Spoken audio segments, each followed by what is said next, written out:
Bonjour à tous. Aujourd'hui, je voulais vous partager une petite astuce pour vous permettre d'avoir plus de chances d'atteindre vos objectifs. Cette astuce se situe dans votre façon de parler. Sachez que votre cerveau, le cerveau humain, ne comprend pas, ne prend pas en compte la négation. Par exemple, si je vous dis « ne pensez pas à une marguerite », surtout, ne pensez pas à une marguerite. Je ne veux pas que vous pensiez à une marguerite, etc. Et que j'insiste de cette façon-là. Qu'est-ce qui va se passer? Qu'est-ce qui se passe actuellement dans votre tête? C'est que vous avez l'image d'une marguerite qui passe. D'accord? Pourquoi? Parce que le sujet de la phrase, c'est marguerite. Et le ne pas, le cerveau ne le comprend pas.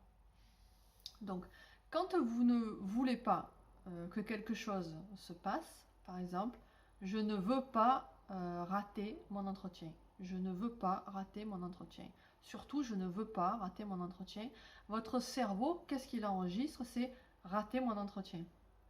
Je ne veux pas me disputer. Je ne veux pas me disputer. Je ne veux pas me disputer. Votre cerveau, il enregistre disputer. Et ça marche comme ça pour tout. Donc, par exemple, vous êtes en conflit avec votre conjoint depuis quelque temps, et puis dans la voiture, en sortant du boulot, vous vous répétez plusieurs fois « je ne veux pas me disputer ce soir ». Je n'ai pas envie de me disputer ce soir, je ne veux pas me disputer ce soir. Le cerveau, qu'est-ce qu'il enregistre? Dispute, ou disputer. Et inconsciemment, qu'est-ce qui se passe? C'est que vous avez des images de dispute qui reviennent. Si vous dites « je ne veux pas me disputer ce soir », dans votre cerveau, vous allez vous repasser le film des disputes passées avec tout ce qui va avec les émotions, avec les paroles que vous avez entendues, avec les gestes, avec le visage énervé de votre compagnon, ce qu'il vous a dit, ce que vous lui avez répondu, et puis toutes les sensations qui vont avec. Donc vous allez rentrer à la maison avec ce film-là dans la tête, et plus vous allez avoir ce film-là, plus vous allez avoir peur de vous disputer. Et plus vous allez avoir peur de vous disputer, et plus vous allez vous répéter « mais je veux pas me disputer, je veux pas, je veux pas ». Et c'est exactement ce qui va se passer, parce que dans votre comportement, sur votre visage, dans vos gestes, dans vos paroles, il y aura du stress, il y aura de l'angoisse, il y aura la peur de la dispute, et vous allez aller obligatoirement vers un schéma de conflit. Donc, comment on fait pour pallier à ça? Ben, ça peut paraître facile et pas grand-chose, mais c'est quelque chose qui fonctionne. C'est-à-dire, je ne veux pas me disputer ce soir, remplacez-le par votre intention. C'est ce qu'on appelle le pouvoir de l'intention. Quelle intention vous avez en rentrant ce soir à la maison? Si vous ne voulez pas vous disputer, l'intention c'est ça peut être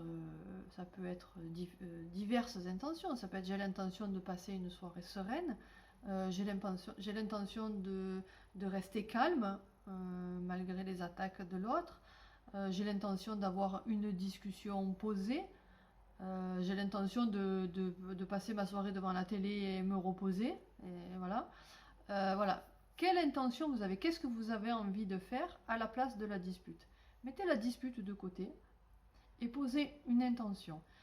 Et quand vous avez posé cette intention, par exemple, j'ai l'intention de passer une soirée sereine, comment vous l'imaginez, cette soirée? Et passez-vous le film dans la tête. Passez-vous le film de votre soirée, la soirée que vous souhaitez. Prenez quelques minutes pour le faire, si vraiment vous avez envie que ça se passe comme ça. Prenez quelques minutes pour le faire. Vous posez votre intention, clairement, qu'est-ce que vous voulez. Vous passez le film, ce film-là dans la tête, et surtout vous mettez en action vos sens, c'est-à-dire qu'est-ce que vous allez ressentir, qu'est-ce que vous allez regarder, où est-ce que vous allez vous mettre dans l'appartement, qu'est-ce que vous allez toucher, peut-être un bouquin, peut-être le plaid, peut-être le coussin, qu'est-ce que vous allez entendre, peut-être vous voulez écouter de la musique ou un film, peu importe. Imaginez tout ce que vos sens, avec quoi tous vos sens vont être en interaction, avec quelle vue, quelle audition, quel odorat, quel toucher, quelle sensation, quelle émotion, qu'est-ce que vous voulez ressentir. Et projetez-vous vraiment comme si vous y étiez dans cette soirée. Et vous verrez que votre comportement va énormément changer. Peut-être vous ne vous en rendrez pas vraiment compte, mais en tout cas votre visage sera différent, votre comportement sera différent et vous allez attirer la situation que vous souhaitez. Hein, on attire ce que l'on pense, on attire ce que l'on dégage. Si on pense conflit, même en disant je ne veux pas de conflit, on pense conflit. Du coup, on va avoir toutes les hormones du stress qui vont augmenter.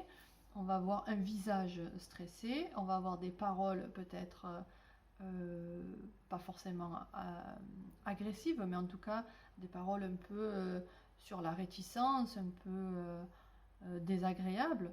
Et tout ça, ça va entraîner quoi? Un conflit. Donc ne répétez plus je ne veux pas me disputer, je ne veux pas de dispute, mais répétez plutôt je veux une soirée sereine, sereine et calme. Alors là, on parle de la dispute, mais c'est pareil pour tout. Si vous dites je ne veux pas rater mon entretien, vous enregistrez dans votre cerveau rater mon entretien. Je ne veux pas avoir d'accident, vous répétez dans votre cerveau le mot accident. Et c'est ce qui va enregistrer. Le ne pas, il n'en tiendra pas compte.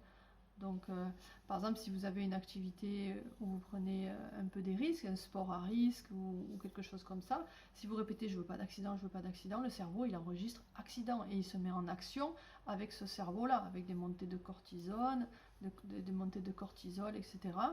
Et vous allez attirer cet événement-là parce que vous allez être stressé, que vous allez être moins...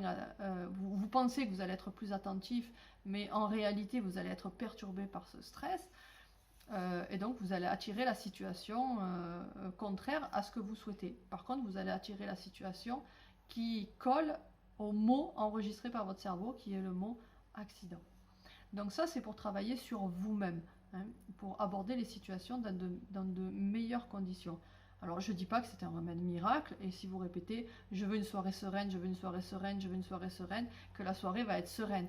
Peut-être que la personne en face, elle n'a pas regardé cette vidéo et qu'elle ne fait pas ce travail-là, et peut-être qu'elle s'est répétée toute la soirée, je veux pas de dispute, je veux pas de dispute. Donc ça, vous ne pourrez pas contrôler ce qui se passe dans le cerveau de l'autre.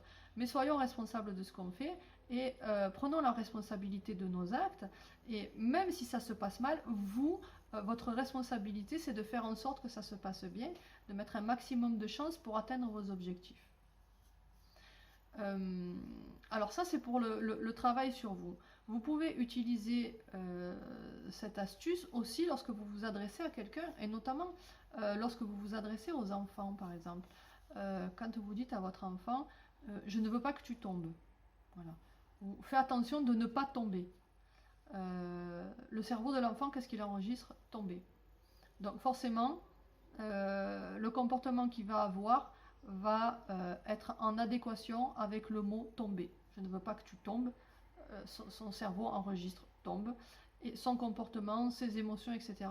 vont être en adéquation avec le mot tombe. Donc choisissez une phrase plus positive. Par exemple, sois prudent. Voilà. Fais attention à toi. Voilà. Enlevez le ne pas. Je veux que tu restes en bonne santé.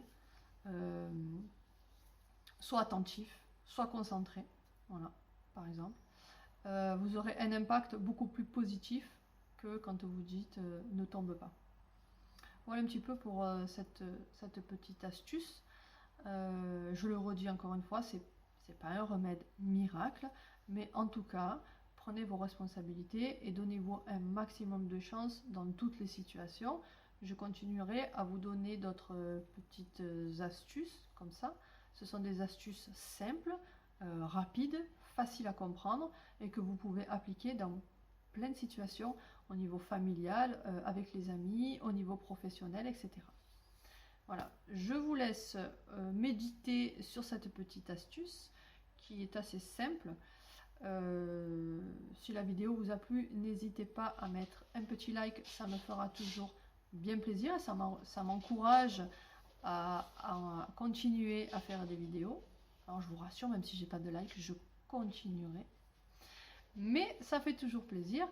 Et si vous voulez partager aussi, eh bien, ça fera grandir peu à peu la chaîne. Et puis je me ferai un plaisir de répondre à vos questions si vous en avez. Et je continuerai à chercher des idées, à avoir des idées pour vous faciliter la vie, pour que vous soyez toujours dans une dynamique de progression dans le développement personnel, progression dans l'atteinte de mes objectifs, progression dans mon amélioration personnelle, progression dans la résolution de mes problèmes. Voilà, c'est un peu le but de cette chaîne-là, c'est donner des petites astuces comme ça qui pourront vous servir au quotidien. Excusez-moi, c'est le chien qui aboie, donc je vous laisse. Je vous fais de gros bisous et je vous dis à très bientôt. Bye bye!